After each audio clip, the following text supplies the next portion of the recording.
I praise God for all of you and for this time God has given to meditate His word. మీ అందరికి దేవుని నామమున వందనాలు తెలియజేస్తున్నాము. దేవుడు ఈ సమయాన్ని ఇచ్చినందుకు, ఆయన యొక్క వాక్యాన్ని మనం చూడటానికి ఇచ్చిన అవకాశాన్ని బట్టి దేవునికి వందనాలు తెలియజేస్తున్నాను. We would like to meditate on Job chapter 6. There are 4 lessons we can learn from Job. యోబు రాసిన గ్రంథం 6వ అధ్యాయం నుంచి 4 పాఠాలు మనం నేర్చుకుందాం. Yeah, let us turn to Job chapter 6. యోబు గ్రంథం 6వ అధ్యాయం. Job was a man who feared God and departed from evil. He was a righteous man certified by God. మనం చూసినట్లయితే యోబు దేవుని యందు భయభక్తులు కలిగి ఎంతో నీతిమంతుడిగా ఉన్నాడు. దేవుడే అటువంటి సర్టిఫికేట్ ఆయనకి ఇచ్చినట్లుగా మనం చూస్తూ వచ్చాం. Yeah, I would like to read Job chapter 6 verses 5 to 7. యోబు గ్రంథం 6వ అధ్యాయం 5 నుండి 7 వచనాలు మనం చూద్దాం. Job chapter 6 verses 5 to 7. యోబు గ్రంథం 6వ అధ్యాయం 5 నుండి 7 వచనాలు.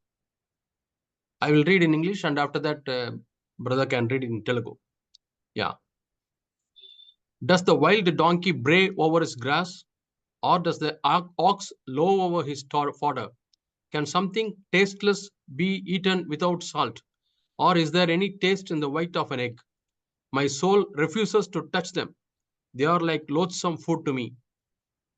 Oh, that my request might come to pass and that God would grant my longing. అడవి గాడిద గడ్డి చూచి వండపెట్టునా, ఎద్దు మేత చూచి రంకెవేయునా. ఉప్పు లేక ఎవరైనా రుచి లేని దాన్ని తిందురా, గ్రుడ్డులోని తెలుపులో రుచి కలదా. నేను ముట్టనల్లని వస్తువులు నాకు హేములైనను, అవే నాకు భోజన పదార్థములైనను. Yeah, here he talks about 2 animals. ఇక్కడ 2 జంతువుల గురించి ఆయన మాట్లాడుతూ ఉన్నాడు. Wild donkey and the ox. ఇక్కడ అడవి గాడిద గురించి, ఎద్దు గురించి మాట్లాడుతూ ఉన్నాడు. Both these animals, when there is plenty of food, they will not cry or make noise. ఎంతో ఆహారం ఉన్నప్పుడు ఈ 2 జంతువులు కూడా వాటి గురించి ఏమీ పెద్ద ఆకలి కొనవు, అరవవు. And then he says, can something tasteless be eaten without salt, or is there any taste in the white of an egg? లేక ఉప్పు లేకుండా ఎవరైనా రుచి లేని దాన్ని తింటారా, గుడ్డులోని తెలుపులో ఏమైనా రుచి ఉంటుందా అని అడుగుతున్నాడు. It may appear why Job is talking about these things. What is the relevance? What is the meaning of these words? మనం అడగొచ్చు, ఏంటి యోబు వీటన్నిటి గురించి మాట్లాడుతున్నాడు, వీటికి యోబుకి ఏంటి సంబంధం అని అడగొచ్చు మనం. What does he talk about? దేని గురించి మాట్లాడుతున్నాడు, అసలు ఎందుకు మాట్లాడుతున్నాడు? What is he comparing to tasteless white of the egg? ఎందుకు గుడ్డులోని తెలుపులో రుచి లేదు అంటున్నాడు? What is he comparing with the food without salt? ఇక్కడ ఉప్పు లేక రుచి లేని ఆహారం గురించి ఎందుకు మాట్లాడుతున్నాడు? It is the words of his friends. తన స్నేహితుల యొక్క మాటల గురించి ఆయన చెప్తున్నాడు. Yeah, in the 7th verse he says, those words are loathsome food for me. నేను ముట్టనలని వస్తువులు నాకు హేములైనను, అవే నాకు భోజన పదార్థములైనను. My soul refuses to touch them. కాబట్టి నా ప్రాణము వాటిని ముట్టుకోవడానికి ఇష్టపడలేదు. See, here Job talks that the words are like food. ఇక్కడ యోబు ఏమంటున్నాడంటే మాటలు ఆహారం వలె ఉన్నాయి. Yes, my dear brothers and sisters, our words are like food to the people around us. నా ప్రియ సహోదరి సహోదరులారా, మనం మాట్లాడే మాటలే మన చుట్టుపక్కల ఉన్న వాళ్ళకి భోజన పదార్థములుగా ఉంటాయి. But the question is, what kind of food are we giving to them? ఇక్కడ ప్రశ్న ఏంటంటే, మరి ఎలాంటి భోజనాన్ని మనం ఇస్తూ ఉన్నాం? The food can be a tasteless food without salt. మనకు రుచి లేకుండా, మనకు ఉప్పు లేకుండా భోజనం పెట్టినట్లుగా ఉండొచ్చు మన మాటలు. Or it can be tasteless food like the white of the egg. లేకపోతే గుడ్డులోని తెలుపు వలె రుచి లేకుండా ఉండే ఆహార పదార్థం అయి ఉండొచ్చు. So Job's 3 friends spoke lot of things to Job. ఇక్కడ యోబు యొక్క 3 స్నేహితులు కూడా యోబుతో ఎన్నో మాటలు మాట్లాడుతూ ఉన్నారు. And kept on sharing messages after messages for so many days or months. అనేక రోజులు, నెలలు కొలది వర్తమానాల మీద వర్తమానాలు, సందేశాల మీద సందేశాలు మాట్లాడుతూ ఉన్నారు యోబుతో. But did those words touch the soul of Job? కానీ యోబు యొక్క ప్రాణాన్ని అవి ముట్టుకోగలిగాయా? Job says, they did not touch my soul. కానీ నా ప్రాణమునకు అవి ముట్టుకోలేకపోయాయి. They are like tasteless food for me. నాకు రుచి లేని ఆహార పదార్థం వలె ఉన్నాయి. And why he compares ox and donkey? ఎందుకో ఆయన అడవి గాడెతోను ఎద్దుతో పోలుస్తున్నాడు? Ox and donkey, they will not cry or make noise when there is plenty of food. ఎంతో ఆహారం ఉన్నప్పుడు అడవి గాడిద కానీ లేకపోతే ఎద్దు కానీ దాని గురించి ఏం పెద్ద రంకెలు వేయవు. In the same manner, Job's friends, they did not have any difficulty, trials in their life. So their words lack taste. కాబట్టి యోబు స్నేహితులు కూడా ఎలాంటి కష్టాలు లేవు, వాళ్ళకన్నీ మంచి పరిస్థితులు ఉన్నాయి కాబట్టి వాళ్ళు మాట్లాడే మాటలకు కూడా రుచి లేదు, విలువ లేదు. Yeah, when you listen to somebody who speaks, who has undergone lot of trials in this life, the words will be valuable, the words will have taste. ఎవరైతే అనేక శ్రమల గుండా వెళ్తారో వాళ్ళ జీవితాల్లో వాళ్ళు మాట్లాడే మాటలు కూడా ఎంతో రుచికరంగా ఉంటాయి, విలువ కలిగినగా ఉంటాయి. Sometimes he may say, what brother, how can I go? Shall I go and search for some difficulties? I don't have faced any difficulties.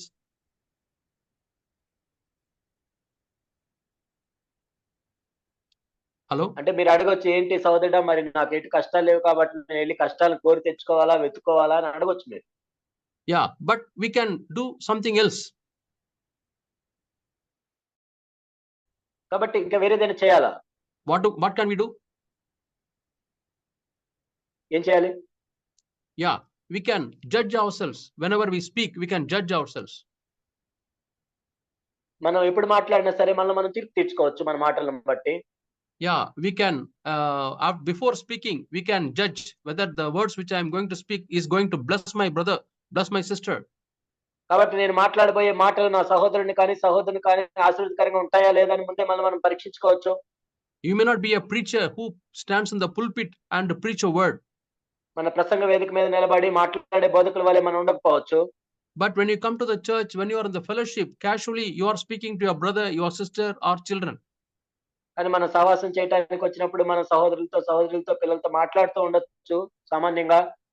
And those who hear your words, are they blessed to hear your word? నీ మాటలు విన్నవాళ్ళు ఆశీర్వదించబడుతున్నారా? Are they comforted? వాళ్ళు ఆదరించబడుతున్నారా? Yeah, here Job says in the same chapter and verse 26. 26లో చెప్తున్నాడు. And verse 26. 26వ వచనం. Job chapter 6 and verse 26. యోబు 6:26. I will just read that.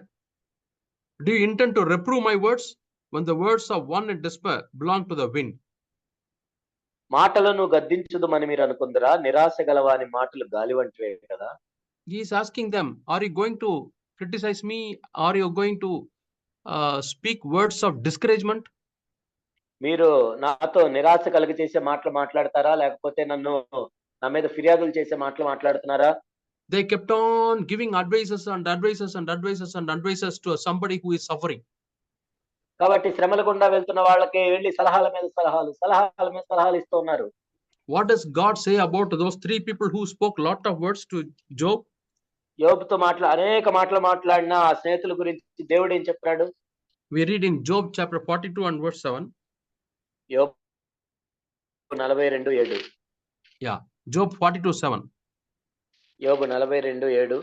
It came about after the Lord has spoken these words to Job, that the Lord said to Eliphaz the Temanite, my wrath is kindled against you and against your two friends, because you have not spoken of me or what is right, as my servant Job has. యెహోవా యోబుతో ఆ మాటలు పలికిన తర్వాత ఆయన తేమానాయుడైన Eliphaz ఇలాగ సెలవిచ్చెను, నా సేవకుడైన యోబు పలికినట్లు మీరు నన్ను గూర్చి యుక్తమైనది పలకలేదు కనుక నా కోపము నీ మీదను నీ ఇద్దరు స్నేహితుల మీదను మండుచున్నది. It is not that whatever they have spoken did not bless Job. అంటే వాళ్ళు మాట్లాడిన మాటలు యోబుని ఆశీర్వదించలేదని కాదు. But it made God to be angry. కానీ దేవునికి కోపం వచ్చేటట్లు చేసింది. See what a great thing it is to provoke God through our words. మన మాటల ద్వారా దేవునికి కోపం తెప్పించడం అనేది ఎంత భయంకరమైన విషయం కదా. Yeah, sometimes what you speak to your brothers, to sisters, or husband speaking to wife, or wife speaking to husband, sometimes it may not bless those who hear your words. కాబట్టి ఒకసారి భర్త భార్యతో సహోదరులతో మనం మాట్లాడుతున్నప్పుడు మన మాటలు వాళ్ళకి ఆశీర్వాదకరంగా ఉండకపోవచ్చు. It brings discouragement to those who hear the words. ఆ మాటలు వినే వాళ్ళ జీవితాల్లోనికి నిరాశను తీసుకొని రావచ్చు. It brings a condemnation to those who hear the words. ఆ మాటలు వినే వాళ్ళకి శిక్షా విధిలోనికి తీసుకొని రావచ్చు అవి. It makes them confused. It makes them helpless. ఇంకా నిస్సహాయులుగా చేయొచ్చు. వాళ్ళు ఇంకా కలవరం ఎక్కువ కావచ్చు. And it makes God angry. దేవునికి కోపం తీసుకొని రావచ్చు. But in the New Testament, after the cross of Jesus Christ, the Old Testament, God was angry, but in the New Testament, God feels sad. పాత నిబంధనలో మనం చూసినట్లయితే దేవునికి ఆ కోపం రగులుకుంటున్న మాటలను బట్టి, అయితే కొత్త నిబంధనలో మనం చూస్తే దేవుడు ఎంతో విచారం వ్యక్తం చేస్తాడు వాటిని బట్టి. That's why we read in the book of Ephesians chapter 4, do not grieve the Holy Spirit. ఎఫెసీ 4లో మనం చూస్తాము, పరిశుద్ధాత్మని దుఃఖపరచకుడి. So by the words we speak to our family members, by the words we speak to our friends, or by the words we speak to the brothers and sisters in the church, we can bring grief to the Holy Spirit. మన కుటుంబ సభ్యులతో మనం మాట్లాడే మాటలు, మన స్నేహితులతో మనం మాట్లాడే మాటలు, మన సహోదరులతో మాట్లాడే మాటలు పరిశుద్ధాత్మని దుఃఖపరచవచ్చు. Yeah. So we read a verse in the book of Jeremiah chapter 15. ఇర్మియా గ్రంథం 50 అధ్యాయం మనం చూస్తే God is teaching Jeremiah how to speak. ఇర్మియాకి చెప్తున్నాడు ఎలా మాట్లాడాలి అని. See, our God is a God of concern. దేవుడు మన పట్ల పట్టింపు కలిగిన వాడు. He doesn't expect us to be perfect in everything. ప్రతి దాంట్లో మనం ఏదో పరిపూర్ణంగా ఉన్నామని ఆయన అనుకోడు. But he wants us to, he teaches us before we learn. He teaches us. మనం నేర్చుకునే దానికి ముందు ఆయన మనకు నేర్పిస్తాడు. Jeremiah chapter 15 and verse 19. ఇర్మియా 15:19. I will read that verse to you. Jeremiah 15:19. Therefore says the Lord, if you return, then I will restore you. Before me you will stand, and if you extract the precious from the worthless, you will become my spokesman. They for their part may turn to you. This is what God is teaching Jeremiah. ఇర్మియా 15:19. నీవు నా తట్టు తిరిగి నీవు నా సన్నిధి నిలిచినట్లు నేను తిరిగి రప్పింది ఏవి నీచములో ఏవి ఘనం. Yeah, the word says if you extract the precious from the worthless.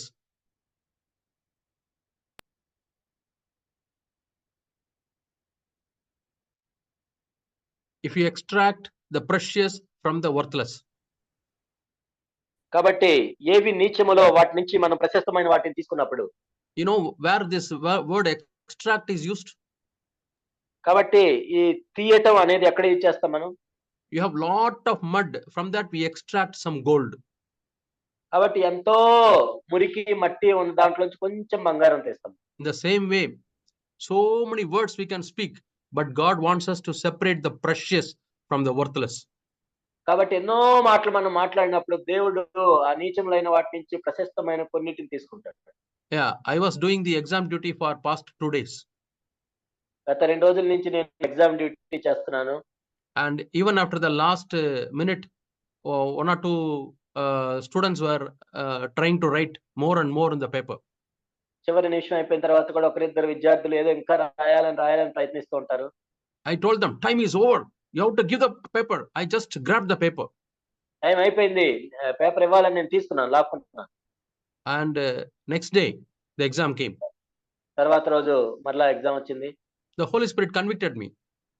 పరిశుద్ధాత్మ నాకు చెప్పింది ఏంటంటే, whatever you said yesterday, you could have told in a very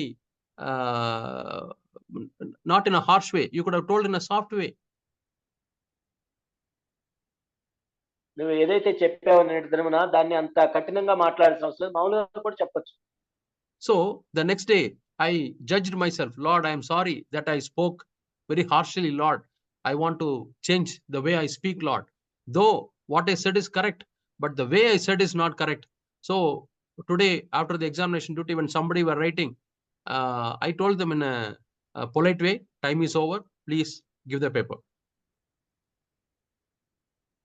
ఆ తర్వాత నేను వాళ్ళకి మర్యాదపూర్వకంగా చెప్పాను, నేను అంత కఠినంగా చెప్పకుండా సమయం అయిపోయింది కాబట్టి మీరు ఈ రోజు పేపర్ ఇవ్వాలని ఈ రోజు మామూలుగా అడిగారు. So we have to judge ourselves and separate what is not pleasing to the Lord and what is pleasing to the Lord. కాబట్టి దేవునికి సంతోషపరిచే ఏంటి, దేవుని సంతోషపరిచిన మాటలు ఏంటి అనేది మనం ప్రత్యేకపరచాలి. So if we keep on judging what we speak and whether it will please God. Someday, whatever we speak, it will be a blessing to others. ఆ విధంగా మనం తీర్పు తీర్చుకుంటూ ఉన్నప్పుడు మనం మాట్లాడిన అవసరమైనవి ఏంటి, అనవసరమైనవి ఏంటి అని ఒకానొక రోజు మనం ఏది మాట్లాడినా కానీ అది దేవుని సంతోషపెట్టే విధంగా ఉంటాయి. There is life and death in our tongue. మన నాలుకలో జీవ మరణములు ఉంటాయి. Also, we read in the book of Gospel, Matthew chapter 12 and verse 35. మత్తయి సువార్త 12:35లో మనం చూస్తే We have to give account to every word that we speak. మనం మాట్లాడే ప్రతి మాటకి మనం లెక్కప్ప చెప్పాల్సిన అవసరం ఉంది. Are we taking that word very seriously? ఆ మాటని మనం చాలా తీవ్రంగా తీసుకుంటున్నామా? The good man brings out his good treasure, what is good, and the evil man brings out of his evil treasure what is evil. And సజ్జనుడు తన మంచి continue. సజ్జనుడు తన మంచి దన్నిధిలో నుండి సద్విషయములు తెచ్చును, దుర్జనుడు తన చెడ్డ దన్నిధిలో నుండి దుర్విషయములు తెచ్చును. And 36th verse, but I tell you that every careless word that people speak, they shall give an account for it in the day of judgment. 36వ వచనంలో మనం చూసినట్లయితే మనుషులు పలుకు వ్యర్థమైన ప్రతి మాటను గురించి విమర్శించే దినమున లెక్క చెప్పవలసి ఉండెను. By your words you will be justified, and by your words you will be condemned. నీ మాటలను బట్టి నీతిమంతుడు తీర్పు పొందుదు, నీ మాటలను బట్టి అపరాధివని తీర్పు పొందుదు. So we have to, it's a practice, we have to learn how to speak words of blessing, words of life to others. మనం అభ్యాసం చేస్తూ ఉండాలి. జీవం గల మాటలను మనం ఏ విధంగా మాట్లాడుతూ ఉండాలి. That's the first lesson we learned from Job chapter 6. యోబు గ్రంథం 6వ అధ్యాయం నుండి మనం నేర్చుకునే మొట్టమొదటి పాఠం అది. So Job is telling to his friends, all that you speak, it is like a tasteless white of the egg, it is saltless food. యోబు తన స్నేహితులతో చెప్పింది ఏంటంటే, మీరు మాట్లాడిన మాటలన్నీ కూడా ఉప్పు లేని భోజనం లాగా ఉన్నాయి, లేకపోతే గుడ్డులోని తెల్ల పదార్థం వలె ఉన్నాయి. The second lesson we learn is Job chapter 6 and verse 10.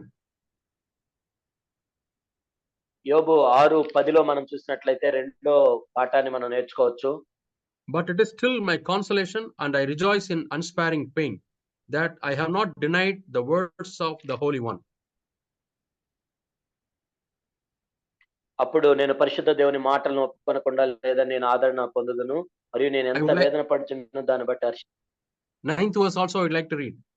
Would that God were willing to crush me, that he would lose his hand and cut me off. దేవుడు తన ఇష్టానుసారంగా నన్ను నలుపును గాక, చేయి జాడించి ఆయన నన్ను నిర్మూలము చేయను గాక. I have not denied the words of the Holy One. కాబట్టి పరిశుద్ధ దేవుని మాటలు నేను ఒప్పుకొనకుండా లేను. When you read in the new translation, Job chapter 6 and verse 10, it says, in spite of so much of troubles and pain, I have never refused to obey to the Lord. నేను ఎన్ని శ్రమల గుండా శోధనల గుండా వెళ్ళినా కానీ దేవుణ్ణి ఒప్పుకోకుండా నేను ఉండలేదు. So we read about Job's obedience. యోబు యొక్క విధేయత గురించి మనం చదువుతూ ఉన్నాం. Job kept on obeying to the Lord. యోబు దేవునికి విధేయత చూపిస్తూ ఉన్నాడు. During the entire period of his suffering, one thing Job did, he kept on obeying to God's voice. ఎంత శ్రమల గుండా వెళ్తున్నా కానీ దేవుని యొక్క స్వరానికి విధేయత చూపిస్తూ వచ్చాడు యోబు. My dear brothers and sisters, can we say like that? During difficult times, I want to obey my God. ప్రియ సహోదరి సహోదరులారా, ఎంత శ్రమల కాలంలో అయినా నేను దేవునికి విధేయత చూపిస్తానని మనం చెప్పగలమా? When everything goes on well, it is easy to obey God. అంత మంచిగా జరుగుతున్నప్పుడు దేవునికి విధేయత చూపించడం అంత సులభం. When everything goes on smoothly, easy that you go to church, hear the word of God and have fellowship. అంతా కూడా సుఖంగా జరుగుతున్నప్పుడు సంఘానికి వెళ్ళి దేవుని యొక్క వాక్యం వినటం ఎంత సులభం. But when difficulties come, how is your behavior? కానీ శ్రమలు వచ్చినప్పుడు మన పరిస్థితి ఎలా ఉంది, మన ప్రవర్తన ఎలా ఉంది? Here Job's friends started blaming him. ఇక్కడ యోబు స్నేహితులు యోబును నిందిస్తూ ఉన్నారు. They started condemning him. నేరారోపణ చేస్తున్నారు, శిక్ష విధిలోనికి తీసుకొస్తారు. They started discouraging him. నిరాశపరుస్తూ ఉన్నారు. Imagine, they are all the spiritual friends of Job. ఆత్మ సంబంధమైన స్నేహితులు వాళ్ళు యోబుకి నిజానికి. Might be one or two of them may be elders ఒకరిద్దరు సంఘ పెద్దలై ఉండొచ్చు. of some local church there. అక్కడున్న స్థానిక సంఘానికి పెద్దలై ఉండి కూడా ఉండొచ్చు. So even when the spiritual friends misunderstood, Job did not he was not disobedient. ఆత్మ సంబంధమైన స్నేహితులు ఆయన అపార్థం చేసుకున్నా కానీ యోబు మాత్రం దేవునికి అవిధేయత చూపించలేదు. So some brothers in the church or some sisters in the church, they misunderstand you. సంఘంలో ఉన్న కొంతమంది సహోదరులు ఉండొచ్చు, సహోదరులు ఉండొచ్చు, నేను అపార్థం చేసుకుని ఉండొచ్చు వాళ్ళు. Yeah, whatever they speak, it may not be true, but it hurts you. వాళ్ళు మాట్లాడేది నీకు ఆదరణ కలుగజేయకపోగా నిన్ను గాయపరచొచ్చు. But still, do you refuse to obey God? అయినా కానీ దేవునికి విధేయత చూపించకుండానే ఉంటున్నావా మరి? Or you disobey? లేక అవిధేయత చూపిస్తున్నావా? Lord, I don't want the Bible. నాకు బైబిల్ వద్దు. I don't want the church. సంఘం వద్దు. I don't want the fellowship. సహవాసం వద్దు. I will sit alone in my house. మా ఇంట్లో ఒక్కడనే కూర్చుంటాను నేను. Are you thinking like that? నువ్వు అలా ఆలోచిస్తున్నావా? Job says, I did not refuse to obey God. I obeyed God in spite of all the difficulties. ఇన్ని శ్రమలు ఉన్నా కానీ నేను దేవునికి విధేయత చూపిస్తూ వచ్చాను కానీ అవిధేయత చూపించలేదు. He lost his property, he lost his family members, he lost his own health. తన ఆస్తులను పోగొట్టుకున్నాడు, కుటుంబ సభ్యులను పోగొట్టుకున్నాడు, తన సొంత ఆరోగ్యాన్ని పోగొట్టుకున్నాడు. Added to that, people's misunderstanding. దానికి తోడు ఇతరులు అపార్థం చేసుకుంటున్నారు. But he is recording in Job chapter 6 and verse 10, I did not refuse to obey God. యోబు 6:10 నేను పరిశుద్ధ దేవుని మాటలను ఒప్పుకొనకుండా లేను. I have not denied the words of the Holy One. పరిశుద్ధ దేవుని మాటలు నేను తిరస్కరించలేదు. What is the meaning? When God says something, he says, I will not deny. I will accept.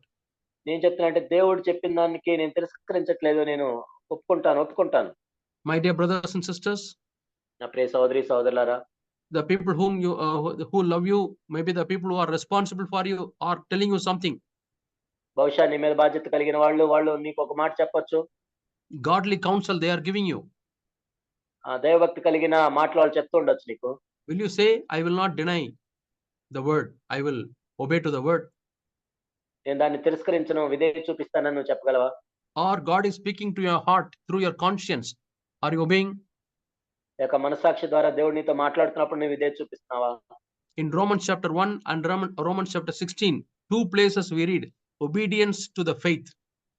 రోమా 1లో చదువుతాం, రోమా 16లో కూడా మనం చదువుతాము. ఏంటంటే విశ్వాసం వలన కలిగే విధేయత. Might be in the Old Testament they were obeying because they were afraid God's punishment would come. పాత నిబంధనలో అయితే ఒకవేళ దేవుడు శిక్షిస్తాడేమని భయపడి వాళ్ళు విధేయత చూపించొచ్చు. But in the New Testament we have faith and that's why we obey God. కానీ కొత్త నిబంధనలో అయితే మనం విశ్వాసం కలిగి విధేయత చూపిస్తాం. What is the faith we have? ఏంటి మనం కలిగి ఉన్న విశ్వాసం? All God's commandments are for my good. దేవుని యొక్క సమస్త ఆజ్ఞలు కూడా నా మేలు కొరకే. I may not understand it now, but I know that it is good for me. ఇప్పుడు నాకు అర్థం కాకపోవచ్చు, కానీ అవి నాకు మంచిది. It is like a child telling the father is taking the child to the hospital and there the hospital doctor is going to put an injection, nurse is going to put an injection. The child doesn't know, but the child knows my daddy loves me and he will not take to a wrong person. ఒక తండ్రి చిన్న బిడ్డని హాస్పిటల్కి తీసుకెళ్ళినప్పుడు నీకు ఇప్పుడు injection వేస్తారు అని చెప్పినప్పుడు ఆ బిడ్డకి ఏం అర్థం కాదు, కానీ ఒకటి అర్థం, నా తండ్రి నన్ను తప్పుడు ప్రాంతాలకు తీసుకెళ్ళాడు, నా మేలు కొరకే తీసుకెళ్తున్నాడు. The child loves the dad and has full confidence in the daddy. ఎందుకంటే ఆ బిడ్డకి తండ్రి మీద ఎంతో ప్రేమ ఉంటుంది, తండ్రి చెప్పిన మాటలు నమ్ముతాడు, నమ్మకం ఉంటుంది. In the same way, when we love our daddy, our heavenly father, we know that whatever he does commanded or tells, it is for our good. అదేవిధంగా మన పరలోకపు తండ్రిని కూడా మనం ప్రేమిస్తున్నప్పుడు, ఆయన నమ్మినప్పుడు, ఆయన ఏది చెప్పినా కానీ మన మేలు కొరకే అని మనం చేస్తాం. Yeah, in 1 John chapter 4 we read God's commandments are not burdensome. 1 యోహాను 4లో మనం చూస్తాము దేవుని యొక్క ఆజ్ఞలు భారమైనవి కావు. Yeah, God commands us so that we can obey and they are not at all a burden. దేవుని ఆజ్ఞలకు మనం విధేయత చూపించాలి, అవి మనకు భారంగా ఉండవు. I would like you to show that verse. 1 John chapter 5. 1 యోహాను 5 మనం చూద్దాం. And verse 3. 1 యోహాను 5:3. Yeah, his commandments are not burdensome. ఆయన ఆజ్ఞలు భారమైనవి కావు. The previous verse says, because we love God. ఎందుకంటే మనం ఆయన ప్రేమిస్తున్నాం కాబట్టి దానికంటే ముందు వచనంలో ఉంది. My dear brothers and sisters, do you know when God's commandments are becoming a burden to you? నా ప్రియ సహోదరి సహోదరులారా, దేవుని యొక్క ఆజ్ఞలు ఎప్పుడు భారంగా ఉంటాయో తెలుసా మనకు? When God's commandments become very difficult for you? ఎప్పుడు దేవుని యొక్క ఆజ్ఞలు కష్టంగా ఉంటాయి? When you don't like obeying God? దేవునికి విధేయత చూపించాలని నువ్వు ఎప్పుడు ఇష్టపడవు? It is when your love for God goes down. దేవుని మీద నీకున్న ప్రేమ తగ్గిపోయినప్పుడే ఇలా As అనిపిస్తుంది. time goes by, you become a senior brother in the church. You know the word of God, but your love for God goes down. సమయం గడిచే కొలది నువ్వు senior సహోదరుడు అవుతావు, దేవుని యొక్క వాక్యం ఎక్కువ తెలుసుకుంటుంటావు, కానీ దేవుని మీద ప్రేమ తగ్గుతూ ఉంటుంది. That's the reason you are questioning. You are not able to obey. అందుకే నువ్వు ఎప్పుడు ప్రశ్నిస్తూ ఉంటావు కానీ విధేయత చూపించవు. And youth and young people are asking, why should we obey? యవనస్తులు అడుగుతుంటాం, మేము ఎందుకు విధేయత చూపించాలి? Where is it written in the Bible? ఎక్కడ బైబిల్ ఎక్కడ రాసింది? Tell me. So many questions they ask, so that they try to find out some way where they can be disobedient. కాబట్టి ఎన్నో ప్రశ్నలు అడుగుతుంటారు, చూపించండి, ఎందుకంటే ఎక్కడో చోట అవిధేయత చూపించొచ్చని. So from Job's life we read second lesson, obedience in spite of the troubles and pains and sufferings. యోబు జీవితంలో నుంచి మనం నేర్చుకున్న రెండో పాఠం ఏంటంటే, ఎన్ని శ్రమల గుండా, శోధనల గుండా, పరిస్థితుల గుండా వెళ్ళినా కానీ విధేయత చూపించడం. Yeah. Third lesson we come to learn, Job chapter 6 and verse 15. యోబు 6:15 మనం చూసినట్లయితే మూడో పాఠాన్ని మనం నేర్చుకోవచ్చు. My brothers have acted deceitfully like a wadi. 15వ వచనంలో మనం చూసినట్లయితే, నా స్నేహితులు ఎండిన వాగువలెను, మాయమైపో జల ప్రవాహం నమ్మకూడని వారైరి. Yeah, like the torrents of wadis which vanish. మాయమైపో జల ప్రవాహంలో వలె నమ్మకూడని వాళ్ళయ్యారు. Yeah, sometimes there is ice into it and sometimes they become very dry. మంచు గడ్డలు ఉండటం వలన, హిమము వాటిలో పడటం వలన. And many people try to follow it, but they lose the way. అవి మురికిగా కనపడిన వేసవి రాగానే అవి మాయమైపోవు. So what he says is the friends are not dependable. అంటే ఇక్కడ ఆయన ఏం చెప్తాడంటే, తన స్నేహితులు నమ్మదగిన వాళ్ళుగా లేరు. In the English Bible, a word wadi is used. That is a particular stream in an African country which becomes dry, very dry. Africa దేశాల్లో వాడి అనే పదాన్ని ఇక్కడ ఉపయోగించారు. అదేంటంటే, అది ఒక వాగు, అది ఎండిపోతుంది. Suddenly there is full of water. Water is flowing in that river. ఆ వాగులో నుంచి నీళ్లు ప్రవహిస్తూ ఉంటాయి. So people come with the buckets to collect water. ఆ నీళ్లు పట్టుకోవడానికి బకెట్ తీసుకొని వస్తారు. And some people come with a towel to take bath in the river. కొంతమంది అందులో స్నానం చేయడానికి టవల్ కట్టుకొని వస్తారు. When they come there, they are disappointed. There is no water. అక్కడికి వచ్చినప్పుడు వాళ్ళు చూస్తారు నీళ్లు ఉండవు. And they go disappointed home. ఎంతో నిరాశపడి ఇంటికి వెళ్తారు. So are we like that to our friends? మన స్నేహితులుగా మనం అలా ఉన్నామా? Job's friends were like that. యోబు స్నేహితులు అలా ఉన్నారు. Job says, you are not dependable. మీరు నమ్మదగిన వాళ్ళుగా లేరు, ఆధారపడదగిన వాళ్ళుగా లేరు. My dear parents, are your children have trust in you? నా ప్రియ తల్లిదండ్రులారా, మీ పిల్లలకు మీ మీద అలాంటి నమ్మకం ఉందా? Do they say that my parents are dependable? మా తల్లిదండ్రులు నమ్మదగిన వాళ్ళు, ఆధారపడదగిన వాళ్ళు అని చెప్తున్నారు వాళ్ళు. That is when you say to them that you will do something, you are doing it. And when you say that I can't do, you are not able to do. The children should trust your words. నువ్వు చేస్తాను అంటే చేయాలి, చేయలేను అంటే చేయకూడదు. అలాంటిది పిల్లలు నమ్మాలి నీ మాటలు. And might be in the church, the brothers and sisters, they should know that he is a man of words. ఆ సంఘంలో ఉన్న సహోదరులకు తెలియాలి, తను చెప్పిన మాట నిలబడే వ్యక్తి ఈ వ్యక్తి అని. We can depend on him. ఆయన మీద మనం ఆధారపడొచ్చు. He will pray for us. మన గురించి ఆయన ప్రార్థన చేస్తాడు. When he says he will pray for us, when he says he will pray. ప్రార్థన చేస్తానని ఆయన చెప్పినప్పుడు ప్రార్థన చేస్తాడు. So how dependable are we? మనం ఎంత ఆధారపడదగిన వాళ్ళగా ఉన్నాం. Wife is able to share her confidential things to the husband, telling that he is very dependable. భార్య తనకు రహస్యమైన విషయాలు భర్తతో పంచుకోగలుగుతుందా, తన ఆధారపడదగిన వాడని? Or husband trusts the wife so much that and she is very dependable. He can share anything to her. కాబట్టి భర్త కూడా భార్యను నమ్మగలుగుతున్నాడా, నేను నా భార్య మీద ఆధారపడగలిగిన వాడిని, నేను ఏదైనా పంచుకోవచ్చని? We should not be like Job's friends who are like a stream. Suddenly there is water and suddenly it dries. యోబు స్నేహితుల వల్లే మనం ఉండకూడదు. ఒక వాగులో నీళ్లు వస్తాయి వెంటనే, తర్వాత వెంటనే కనపడదు. And also here it says, these streams, you cannot tell which way it goes. అసలు ఎటు వెళ్తున్నాయో కూడా చెప్పలేం మనం ఆ నీళ్ళని చూసి. And 20th verse, 20వ వచనము, Job chapter 6 and verse 20. యోబు 6:20. I'll read that verse. Yeah. They were disappointed, for they had trusted. They came there and were confounded. Confounded means they were put to shame. వారు వాటిని నమ్మినందుకు అవమానమొందెదరు, వాటి చేరువకు వచ్చి కలవరపడదు. So at times of difficulties, people should trust us. వాళ్ళు కష్టాల్లో ఉన్నప్పుడు మనల్ని నమ్మాలి ప్రజలు. They should have the trust. Oh, I can share it with my brother, I can share it with my sister, and he will listen to me, and he is dependable, I can trust him. నా సహోదరుడితో, నా సహోదరితో నేను పంచుకోవచ్చు, వాళ్ళు ఆధారపడదగిన వాళ్ళు, నమ్మదగిన వాళ్ళు అని వాళ్ళు అనుకోవాలి. Yeah, our God's name is Rock of Hope. మన దేవుని పేరేంటంటే నిరీక్షణకు ఆస్పదము ఆయన. That means a rock you can depend, you can go and sit, you can jump, you can lean on, it will not shake. నిరీక్షణ రాయి అంటే ఆ రాయి మీద, మనం ఆ పర్వతం మీద మనం ఆడుకోవచ్చు, ఏదైనా చేయొచ్చు, అదేం కదల్చబడదు. Yeah, our God is like a rock who you can come and you can lean on him. మన దేవుడు బండ లాంటి వాడు, రాయి లాంటి వాడు, మనం వచ్చి ఆనుకోవచ్చు, ఏమైనా చేయొచ్చు. He is very dependable and he is trustable and he is trustworthy. ఆయన నమ్మదగిన వాడు, ఆధారపడదగిన వాడు. So we also need to become trustworthy people in the society and in the church. సమాజంలో, దేవుని యొక్క సంఘంలో మనం కూడా నమ్మదగిన వాళ్ళంగా ఉండాలి. When we say something as I can do, we should be able to do, or we should say I'm sorry, I cannot do it. నేను చేస్తాను అంటే మనం చేయాలి, ఒకవేళ చేయలేను అంటే చేయలేకుండా ఉండాలి. Jesus was a trustworthy person. యేసుక్రీస్తు ప్రభువు నమ్మదగిన వాడిగా ఉన్నాడు. People had hope on him, people had trust on him.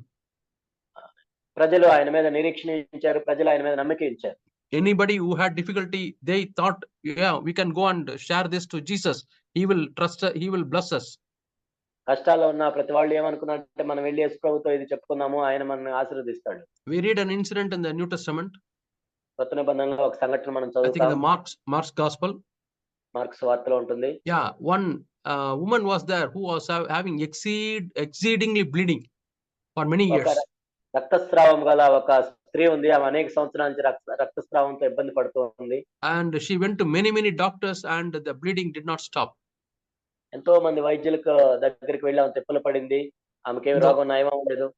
In the Old Testament there was a commandment, there was a law, no, such people who are having bleeding, they should not touch others because they will become defiled. ఎందుకంటే పాత నిబంధనలో మనం చూస్తే అలా రక్తస్రావం అవుతారు వాళ్ళు, వేరే వాళ్ళు ముట్టుకోకూడదు, అలా ముట్టుకున్నట్లయితే అపవిత్రం అవుతారు. But this lady, no, she was so bold and she thought Jesus would not reject her, that he wanted to come to Jesus and touched his garments. కాబట్టి ఆమె ఏమనుకుందంటే, యేసు ప్రభువుని ముట్టుకుంటే ఆయన నన్ను తిరస్కరించాడు కాబట్టి ఆయన దగ్గరికి వచ్చి తన వస్త్రాన్ని ముట్టుకుంది. If it were some Pharisees or Jewish leaders, she would have been punished. ఒకవేళ పరిసయ్యులో ఒక యూదా మత నాయకులైతే ఆమెను శిక్షించేవాళ్లే. But Jesus was different. కానీ యేసుక్రీస్తు ప్రభువారు ఎంత వేరుగా ఉన్నారు. She knew that Jesus would not punish her. ఎందుకంటే యేసుక్రీస్తు ప్రభువారు ఆమెను శిక్షించడం ఆయనకు తెలుసు. Such a trust she had on Jesus. యేసు ప్రభు మీద అంత నమ్మకం ఉంది ఆమెకు. How she would have heard from other people, yeah, he is so nice a person, you can go to him, he will bless you, he will have compassion on you, he will heal you. ఆమెకు ఎలా తెలిసింది? వేరే వాళ్ళు చెప్పుకుంటున్నారు, ఆయన ఎంతో కనికరం కలిగిన వాడు, ఆయన నీ మీద కనికరం చూపిస్తాడు, స్వస్థపరుస్తాడు. Our elder brother Jesus was like that, our God is like that, and we his children should become like that. మన జ్యేష్ఠ సహోదరుడు యేసు ప్రభు ఎలా ఉన్నాడు, దేవుడు ఎలా ఉన్నాడు, మన తండ్రి ఎలా ఉన్నాడు, తన పిల్లలు ఎలా ఉండాలి, మనం కూడా అలానే ఉండాలి. So we have seen 3 lessons. ఇక్కడ 3 పాఠాలను మనం చూసాం. The first one is how we speak, our words have taste. ఒకటేమో అసలు మనం ఎలా మాట్లాడాలి, మన మాటలు రుచికరంగా ఉండాలి. And number 2, obedience in spite of sufferings. రెండోది ఎన్ని శ్రమలు గుండా వెళ్తున్నా విధేయత చూపించడం. Number 3, are we dependable, trustworthy? మూడోది మనం నమ్మదగిన వాళ్ళంగా ఉన్నామా, ఆధారపడదగిన వాళ్ళంగా ఉన్నామా. The fourth lesson, 24th verse, he says. నాలుగోది 24వ వచనం. Job chapter 6 and verse 24. యోబు 6:24. Teach me, and I will be silent, and show me how I have erred or how I have sinned. నాకు ఉపదేశం ఇచ్చేయుడి, నేను మౌనినై ఉండెదను. ఏ విషయమందు నేను తప్పిపోతున్నా అది నాకు తెలియజేయుడి. So he is asking his friends, teach me, tell my sins, I will repent. తన స్నేహితులతో చెప్తున్నాడు, నాతో మాట్లాడండి, బోధించండి, నా పాపాలేంటో చెప్పండి, నేను మారుమనసు పొందుతాను. So he was ready to repent if anything they convict him. కాబట్టి ఏదైనా ఆయన తప్పు చేస్తే, పాపం చేస్తే పశ్చాత్తాపడటానికి సిద్ధంగా ఉన్నాడు. But what all they said, it was not true. అని వాళ్ళు చెప్పినవి నిజం కాదు. But he had a teachable heart. That English we call it as a teachable heart. కాబట్టి ఆయన వినదగిన ఇతరుల మాటలు వినదగిన వాడిగా ఉన్నాడు, నేర్చుకునే వాళ్ళు తగిన వాడిగా ఉన్నాడు. You can teach such a person. అలాంటి వారికి నువ్వు బోధించవచ్చు, నేర్పించవచ్చు. So are we people who are teachable? మనము ఇతరుల చేత బోధించబడటానికి సిద్ధంగా ఉన్నామా? There are some people, whatever you go and speak to them, they will not accept. కొంతమంది ఉంటారు, నువ్వు ఏమి చెప్పినా కానీ వాళ్ళు అంగీకరిస్తారు. They will not change their opinion. వాళ్ళ అభిప్రాయాలే మార్చుకోరు. They are very strong in their opinion. వాళ్ళ అభిప్రాయాలను గట్టిగా పట్టుకొని ఉంటారు వాళ్ళు. There are some children in our families like that. కుటుంబాల్లో కొంతమంది పిల్లలు కూడా అలా ఉంటారు. Whatever you tell them, they will say, I will have my own way. నువ్వు ఏదైనా చెప్పు కానీ వాళ్ళు చేయాలనుకున్నదే చేస్తారు. And they will go in their own way, they will fall and then learn a lesson. Some people don't even learn a lesson after falling. వాళ్ళ సొంత మార్గంలో వెళ్ళి పడిపోయి అప్పుడు పాఠం నేర్చుకుంటారు. కొంతమంది పడిపోయినా కానీ పాఠం నేర్చుకోరు. God wants us to be learners. కాబట్టి మనం నేర్చుకునే వాళ్ళగా ఉండాలని దేవుడు అనుకుంటున్నాడు. Jesus is our example. యేసు ప్రభువే మనకు మాదిరిగా ఉన్నాడు. I think in Isaiah chapter 51, Jesus says, early morning he wakes me up. యెషయా 51లో యేసు ప్రభు చెప్తున్నారు, ప్రతి ఉదయం ఆయన నాకు వినబుద్ధి పుట్టించుచున్నాడు. He gives me the tongue of a disciple. శిష్యునికి తగిన నోరు నాకు ఇచ్చాడు. Yeah, Isaiah chapter 50 and verse 4. యెషయా గ్రంథం 50:4. Isaiah, book of Isaiah chapter 50 and verse 4. యెషయా గ్రంథం 50:4. Jesus says, God is teaching me and I am learning. దేవుడు నాకు బోధిస్తున్నాడు, నేను నేర్చుకుంటున్నాను. Yeah, I will read that fourth verse. The Lord God has given me the tongue of disciples, శిష్యులకు తగిన నోరు యెహోవా నాకు దయచేసి ఉన్నాడు, that I may know how to sustain the weary one with a word. అలసిన వాని మాటల చేత ఊరడించు జ్ఞానం నాకు కలుగునట్లు. That's the first lesson we learned from Job also. యోబు దగ్గర నుంచి మనం నేర్చుకున్న మొట్టమొదటి పాఠం ఇది. How can we have a word which will encourage the weary one? అలసిన వాన్ని మనం ప్రోత్సహించడానికి ఎలా మాట్లాడాలి? By learning to listen to God.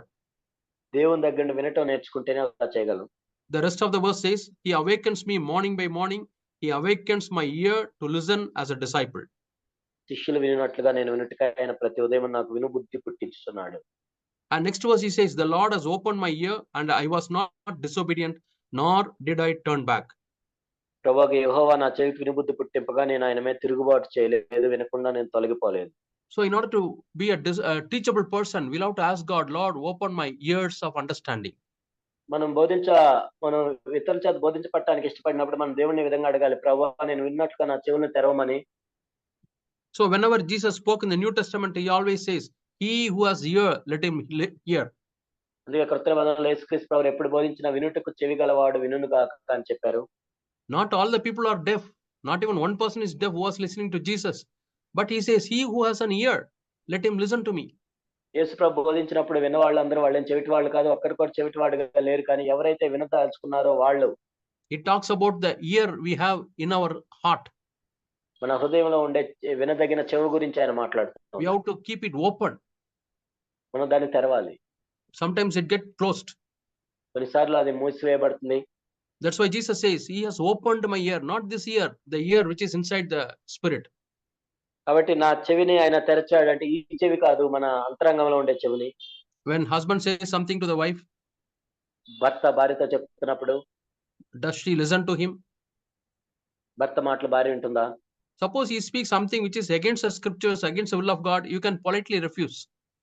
ఒకవేళ ఆయన లేఖనానికి వ్యతిరేకంగా, దేవుని మాటలకు వ్యతిరేకంగా చెప్తే నువ్వు దాన్ని సానుకూలంగా దాన్ని తిరస్కరించవచ్చు. But something which he says, which you can obey, You have to listen to him. Say, కానీ yeah, I will accept. I will understand. I will listen. కానీ ఆయన చెప్పింది సరిగా ఉన్నట్లయితే నేను ఇదే చూపిస్తాను, నేను వింటాను అని నువ్వు చెప్పాలి. Mary had a heart of teachableness. అటువంటి వినదగిన ఆత్మ మరియ దగ్గర ఉంది. In Luke chapter 10, we read how Mary sat at the feet of Jesus and she was listening. Luka 10లో మనం చూస్తాం యేసు ప్రభు యొక్క పాదముల దగ్గర కూర్చొని మరి ఏ విధంగా వింటూ ఉందో. So we have time for one more lesson. ఇంకొక పాఠం మనం చూద్దాం. Job chapter 6. యోబు 6 the last verse. చివరి Is there injustice on my tongue? నా నోట అన్యాయం ఉండునా? Job 6:30. యోబు 6:30. Cannot my palate discern calamities? దుర్మార్గత రుచి నా నోరు తెలుసుకొనజాలదా? Yeah, in the new translation of the word of God Bible, we read in a different way. మనం వేరే విధంగా ఇతర తర్జుమాలో వేరే విధంగా చదువుతాం. Yeah, last verse it says, I am not telling lie. నేను అబద్ధం చెప్పట్లేదు. I am able to separate the good things from the bad things. చెడ్డ వాటి నుంచి మంచి వాటిని నేను వేరు చేయగలుగుతున్నాను. That is discernment. అదే వివేచన అంటే. Separating evil from good. మంచిని చెడుని వేరు చేయటం. My dear brothers and sisters, నా ప్రియ సోదరి సోదరులారా, we are living in the last evil days. మనం ఎంతో దుష్ట చివరి దినాల్లో ఉన్నాం. So much of deception around us. మన చుట్టూ ఎంతో మోసం ఉంది. So called Christian preaching. ఎంతో క్రైస్తవ బోధ అని మనం పిలిచే దాంట్లో కూడా. When you open the TV, when you open the mobile, lot of Christian messages are coming. మనం టీవీలు మొబైల్లో చూస్తున్నప్పుడు ఎన్నో క్రైస్తవ సందేశాలు ఉంటాయి. So many preachers preaching the word of God. ఎంతో మంది బోధకులు బోధిస్తూ ఉన్నారు దేవుని యొక్క వాక్యాన్ని. We have to ask God, Lord, give me the discernment to find out your voice. ఓ ప్రభువా, మీ స్వరాన్ని వినగలట్టుకు మాకు వివేచన ఇవ్వండి అని మనం అడగాలి దేవుణ్ణి. Otherwise we can be deceived and spiritually we may not grow. లేనట్లయితే మనం మోసగించబడి ఆత్మ సంబంధంగా ఎదగలేము. Discernment is a very good gift. Every one of us should ask God. వివేచన అనేది ఎంతో మంచి వరం. ప్రతి ఒక్కరం కూడా దేవుణ్ణి అడగాలి. Jesus tells to disciples, please know what type of spirit you are in. యేసు ప్రభు తన శిష్యులతో అన్నారు, మీరు ఎట్టి ఆత్మను కలిగి ఉన్నారో చూసుకోండి. Yeah, when Jesus went to Samaria and was asking some place to stay, people did not give any place. యేసుక్రీస్తు ప్రభు సమరయ ప్రాంతంలోకి వెళ్ళి ఆయన ఉండటానికి ఒక స్థలం అడిగినప్పుడు వాళ్ళు ఎవరు ఇవ్వలేదు. And disciples are asking, Lord, shall we bring down fire from heaven to destroy Samaria? అప్పుడు శిష్యులు అడుగుతున్నారు, ఆకాశం నుండి అగ్ని కురిపించి సమరయాన్ని నాశనం చేద్దామా? Immediately Jesus rebuked them. అప్పుడు యేసు ప్రభు వెంటనే వాళ్ళు గద్దించాడు. Don't you know what kind of spirit you are having? మీరు ఎట్టి ఆత్మను కలిగి ఉన్నారో చూసుకోండి. A spirit of revenge. మీరు ప్రతీకారం కలిగి ఉండే ఆత్మను కలిగి ఉన్నారు. Son of man did not come to destroy but to save people. మనిషి కుమారుడు నశింప చేయడానికి కాదు కానీ రక్షించడానికి వచ్చాడు. So if we are very sincere in discerning our own spirit, then God will help us to discern others. మన సొంత ఆత్మను యథార్థంగా ఉండి మనం వివేచన కలిగి ఉన్నట్లయితే ఇతరుల యొక్క ఆత్మను కూడా వివేచించడానికి దేవుడు జ్ఞానాన్ని ఇస్తాడు. Discernment is not judging others. వివేచన అంటే వేరే వాళ్ళని తీర్పు తీర్చడం కాదు. But we have to identify the different spirits. కానీ రకరకాల ఆత్మలను మనం వివేచించగలగాలి. We read a verse in the book of Hebrews chapter 5. హెబ్రీయులకు రాసిన పత్రిక 5వ అధ్యాయంలో మనం ఒక మాట చదువుతాం.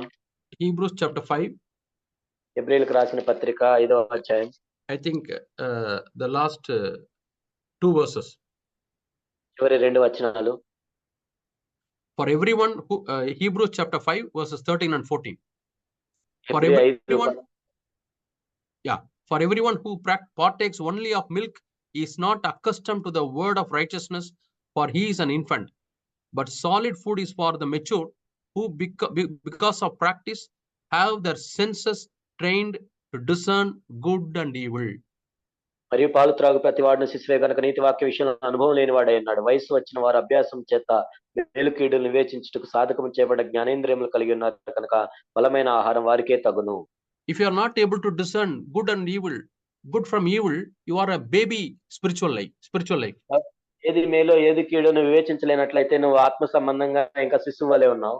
But what is the sign that you are maturing in Christian life? కానీ క్రైస్తవ జీవితంలో నువ్వు అనుభవం కలిగి ఉన్నావు అంటానికి గుర్తేంటి? You are able to discern between good and bad. ఏది మేలో ఏది కీడో నువ్వు గుర్తించగలగటం. It is sometimes easy for us to discern between good and bad. ఒక్కోసారి మంచి చెడు మధ్య వ్యత్యాసం కనుక్కోవటం సులభమే. When we grow still further, we have to discern between good and the best.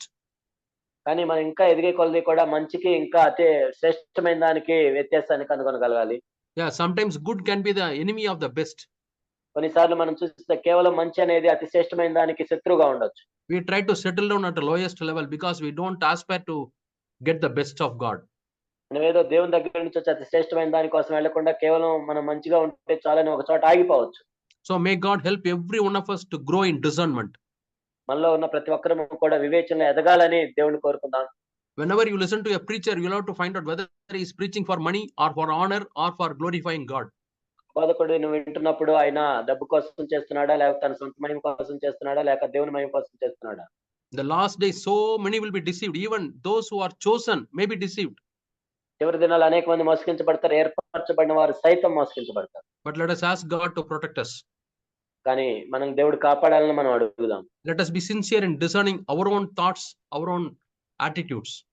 ముందు మన సొంత తలంపులు, మన సొంత వైఖరిని వివేచించే విషయంలో మనం యథార్థంగా ఉందాం. Then God will give the discernment to exercise in the family and in the church. ఆ తర్వాత మన కుటుంబంలో, సంఘంలో కూడా దాన్ని అభ్యాసం చేయడానికి దేవుడు అవకాశం ఇస్తాడు. Bible says in the church, let 2 or 3 speak, let all others judge. బైబిల్లో ఏం చెప్పబడిందంటే 2-3 మాట్లాడతారు, మిగిలిన వాళ్ళందరూ కూడా వివేచిస్తారు. Not judging those who are speaking, మాట్లాడే వాళ్ళని తీర్పు తెచ్చడం కాదు. but whatever they have spoken, is it according to the word of God? అని వాళ్ళు మాట్లాడిన దేవుని యొక్క వాక్యం ప్రకారం ఉందా లేదా అని పరీక్షిస్తారు. The Bereans were searching even what Paul has preached, whether it is according to the word of God, and they became very noble people. బరేలు ఏం చేశారంటే అపొస్తలుడైన పౌలు మాట్లాడినా కానీ దేవుని వాక్యం ప్రకారం మాట్లాడలేదని వాళ్ళు చూశారు. అందుకే వాళ్ళు శ్రేష్టమైన వారిగా ఉన్నారు. So my dear brothers, let us learn lesson from Job chapter 6 on how to speak, how to obey, how to become dependable, how to be teachable, and finally how to have discernment. కాబట్టి నా ప్రియ సహోదరులారా, మనం యోబు గ్రంథం 6వ అధ్యాయం నుంచి ఈ పాఠాలు నేర్చుకుందాము. మొట్టమొదటిగా ఏంటంటే మనం ఏ విధంగా మాట్లాడాలి, తర్వాత మనము ఏ విధంగా విధేయత చూపించాలి శ్రమల్లో కూడా, తర్వాత మనం ఏ విధంగా ఆ విధంగా నేర్చుకోవాలి, ఇతరులు బోధించినప్పుడు నేర్చుకోవాలి, మేలు కీడును వివేచించాలి అనే పాఠాలు మనం నేర్చుకుందాం. May God bless us, and we'll bow down our heads and pray to God. దేవుడు మనందరిని ఆశీర్వదించును గాక. Dear loving Heavenly Father, మా ప్రియ పరలోకపు తండ్రి, thank you for all those, Lord, who have joined in this Zoom meeting లో పాల్గొన్న వారందరిని బట్టి వందనాలు తెలియజేస్తున్నాం. And some others who are maybe listening via YouTube. బహుశా కొంతమంది యూట్యూబ్ ద్వారా వీక్షిస్తున్నారేమో ప్రభా. Pray that, Lord, you will bless everyone, Lord, who is listening to these words. ప్రభా, ఈ మాటలు వింటున్న ప్రతి ఒక్కరిని జ్ఞాపకం చేసుకోండి, ఆశీర్వదించండి. Help every one of us, Lord, to grow towards maturity. ఓ ప్రభా, మేమందరం కూడా పరిపూర్ణం అవటానికి సహాయం దయచేయండి. Make us strong, Lord. మమ్మల్ని బలవంతులుగా చేయండి ప్రభు. Make us a blessing in the church. సంఘంలో ఆశీర్వాదకరంగా ఉంచండి. In Jesus' name we pray. యేసు నామములో ప్రార్థిస్తున్నాం తండ్రి. Amen. Amen. Amen. Thank you, brothers. God bless you all. Thank you.